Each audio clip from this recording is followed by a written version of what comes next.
ఉన్న బంగారాన్ని విడిపించి ఆ రోజు ఆన్లైన్ రేటుకే మేము కొంటాం. Sharma gold company. Welcome to Suman TV.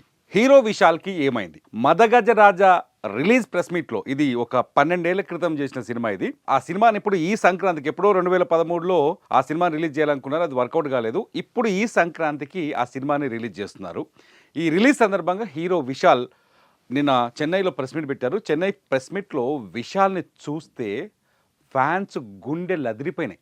ఒక్కసారిగా నిజం చెప్పాలంటే, నిజంగా గతంలో విశాల్ని అలా ఎవరు చూడలేదు. ఒకసారి ఆ ఫోటో చూద్దాం. ఇక్కడ మీకు కనిపిస్తున్న ఫోటో అదే, కానీ మళ్ళీ నేను చూపించే ప్రయత్నం చేస్తాను ఆ ఫోటోని. ఒక్కసారి ఈ ఫోటో చూడండి ఒకసారి విశాల్ది. మా కెమెరామెన్ ఆ ఫోటో చూపించే ప్రయత్నం చేస్తాడు. చూడండి ఎలా ఉండేవాడు. ఇక్కడ ఫోకస్ చేసి చూడండి ఒకసారి. ఎలా ఉండేవాడు విశాల్, ఎలా ఉండేవాడు.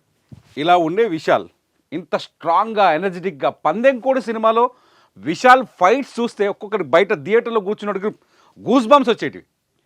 విశాల్ ఏ సినిమాలో చూసినా ఫైట్స్ అదిరిపోతాయి. అటువంటి విశాల్ ఇదేంటి ఇలా తయారయ్యాడు, ఇలా అయ్యాడేంటి, అసలు ఏమైంది విశాల్కి? అందరూ వణికిపోతున్నారు విశాల్ని చూస్తుంటే.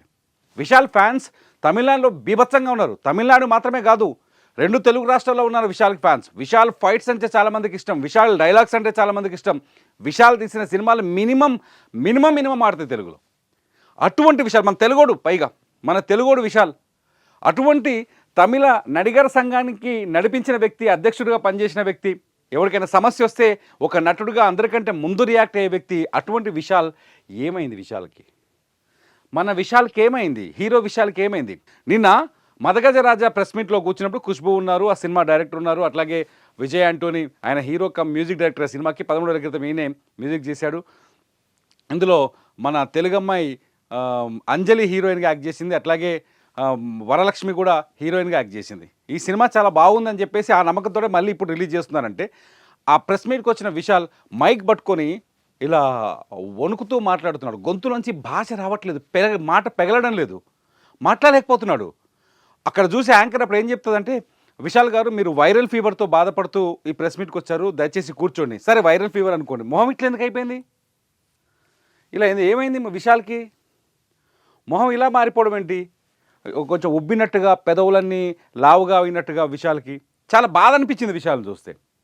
ఎట్లుండాలి విశాల్? ఇలా ఉండేవాడు. ఒకసారి చూడండి హీరోయిజం ఎలా ఉట్టిపడుతుందో విశాల్కి. ఒకసారి క్లోజ్లో చూస్తే మనకు అర్థమవుతుంది హీరోయిజం ఏ విధంగా ఉట్టిపడుతుందో. అటువంటి విశాల్కి ఏమైంది? నిజంగా ఫ్యాన్స్లో బోల్డ్ అని అనుమానాలు ఉన్నాయి.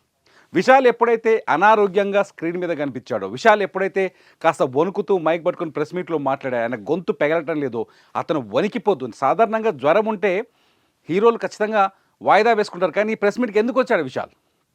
అంత ఆరోగ్యం బాలేని పరిస్థితులు ప్రెస్ మీట్కి ఎందుకు వచ్చారనేది పెద్ద ప్రశ్నగా మారింది. నిజంగానే విశాల్ వైరల్ ఫీవర్తో బాధపడుతున్నాడా, లేకపోతే మరేదైనా ఆరోగ్య సమస్య ఉందా? విశాల్లో ఒక గుణం ఉంది మొదటి నుంచి. ఆయన హిస్టరీ ఒకసారి చూస్తే విశాల్ ఫైట్స్ కానీ ఇవి కానీ డూప్స్తో చేయడు, సొంతంగా చేస్తాడు. ఇంతకు ముందు సినిమాలో విశాల్కి ఒక ఫైట్ సీన్ చేసేటప్పుడు యాక్సిడెంట్ కూడా జరిగింది, ప్రాణాపాయం కూడా తగ్గింది. ఒకసారి కాదు, అది 2-3 సార్లు జరిగింది. 2-3 సార్లు విశాల్ తను ఫైట్ సీన్స్ కానీ యాక్షన్ సీన్స్ కానీ షూట్ చేసేటప్పుడు ప్రమాదానికి గురైన సందర్భాలు ఉన్నాయి.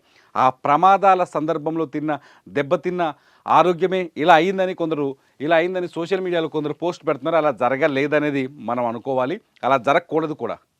అలాంటి పోస్టులే పెడుతున్నారు సోషల్ మీడియాలో. విశాల్ పైన ఆందోళన వ్యక్తం చేస్తున్నారు, ఫ్యాన్స్ బాధపడిపోతున్నారు. కానీ అపోలో వైద్యులు ఎప్పుడైతే విశాల్ నిన్న స్క్రీన్ మీదకి వచ్చిన తర్వాత నిన్న అపోలో వైద్యులు, ఇది చూడండి విశాల్ ఫోటో, నిన్న ఎప్పుడైతే విశాల్ స్క్రీన్ మీదకి వచ్చాడో, వీడు కెమెరా ముందుకు వచ్చాడో, ఆ తర్వాత ఆయన అపోలో వైద్యులు ఆయన ఆరోగ్యానికి సంబంధించి ఒక కీలకమైన లెటర్ రిలీజ్ చేశారు, ఒక ప్రిస్క్రిప్షన్ రిలీజ్ చేశారు. డాక్టర్ రాజ్ కుమార్, ఎండి జనరల్ మెడిసిన్, ఆయన రిజిస్ట్రేషన్ నెంబర్తో సహా చెప్పారు అపోలో హాస్పిటల్స్ వారి నుంచి. Mister Vishal Reddy 45 years suffering from viral fever అని చెప్పేసి చెప్తున్నారు. విశాల్ పూర్తి పేరు మిస్టర్ విశాల్ రెడ్డి. ఆ విశాల్ వైరల్ ఫీవర్తో బాధపడుతున్నట్టుగా, ఆయన మెడికేషన్ తీసుకుంటున్నట్టుగా అపోలో డాక్టర్ విఎస్ రాజ్ కుమార్ ఒక ప్రిస్క్రిప్షన్ రిలీజ్ చేశారు. దీంతో విశాల్ ప్రస్తుతానికి ఆయన వైరల్ ఫీవర్తో బాధపడుతున్నారని ఫ్యాన్స్కి ఆ సమాచారాన్ని లేకపోతే వివరణ ఇచ్చే ప్రయత్నం చేశారు. కానీ ఈ విశాల్ అలా కనిపించట్లా. ఒకసారి చూస్తే షాక్ అనిపిస్తుంది. విశాల్ అలా కనిపించలేదు. వైరల్ ఫీవర్ అయితే ఇట్లా ఎందుకైంది మనిషి? గింత సన్నం ఎందుకైండు? విచిత్రం కాకపోతే గింత సన్నం ఎందుకైంది మనిషి? కొంత ఆందోళన ఫ్యాన్స్ అయితే తీవ్రమైన ఆందోళన చెందారు. చూడండి, సన్నం అయిపోయాడు మనిషి. ఆ తల చూడు, ఆ కళ్ళద్దాలు అవి మ్యాచ్ చేయగలేదు, మనిషి మొహం కొంచెం లావైంది, 45 ఏళ్ళు ఇక పెళ్లి చేసుకోవాలి పెద్ద మనిషి. అటువంటి విషయాలు వైరల్, ఒక కండలు తిరిగిన యోధుల్లా ఉండే విషయాలకి ఏమైంది? మీరేమనుకుంటున్నారు? ఇంతకీ విశాల్ ఆరోగ్య పరిస్థితిపై మీరేమనుకుంటున్నారు? అనారోగ్యం పాలైంది అనుకుంటున్నారా? విశాల్ తొందరగా కోలుకోవాలని నేను కోరుకుంటున్నాను, చాలా తొందరగా కోలుకోవాలని. ఆయన వైరల్ ఫీవర్ కానీ ఏ ఇష్యూ అయినా ఉంటే నేను కోరుకుంటున్నాను. మీరు కూడా విశాల్ని విష్ చేయండి తొందరగా కోలుకోవాలని. కామెంట్స్ రూపంలో ఖచ్చితంగా మీ విష్ తెలపండి. చూస్తూనే ఉండండి సుమన్ టీవీ.